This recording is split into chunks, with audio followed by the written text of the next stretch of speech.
કેન્દ્રીય રક્ષા મંત્રી રાજનાથ સિંહની જાહેર સભા યોજાઈ।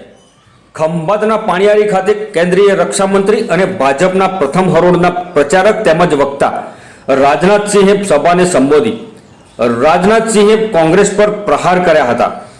પાણિયારી ખાતેની સભામાં કેન્દ્રીય રક્ષા મંત્રી રાજનાથ સિંહે ભાજપના લોકસભાના અને વિધાનસભાના ઉમેદવારને જંગી બહુમતીથી વિજય અપાવવા અપીલ કરી હતી।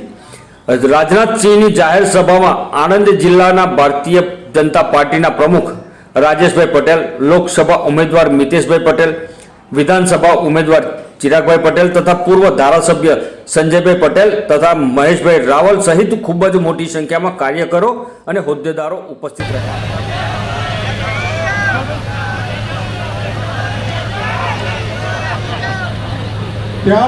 आप लोगों ने तालियां बजाकर स्वागत किया है, लेकिन भारत की परंपरा है और शिष्टाचार का तकाजा भी है।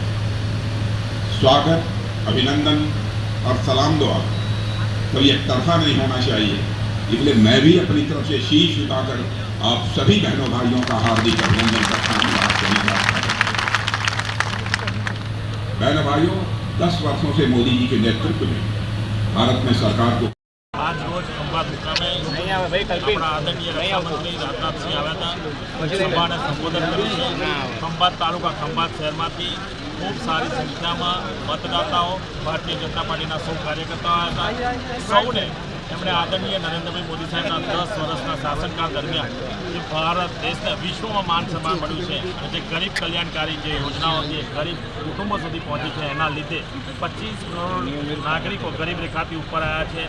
एनी पूरेपूरी माहिती आपी है और भारतीय जनता पार्टी माटे मतदान करवा माटे आदरणीय राजनाथ सिंहे राष्ट्र माटे मतदान करो एवं सौने एक आह्वान और सौने विनंती करी है। त्यारे आजनी सभा में खूब मोटी संख्या में खंभात तालुका और नगर में जो मतदाताओं आया था ने भारतीय जनता पार्टी कार्यकर्ता सौना दिलथी आभार मानते।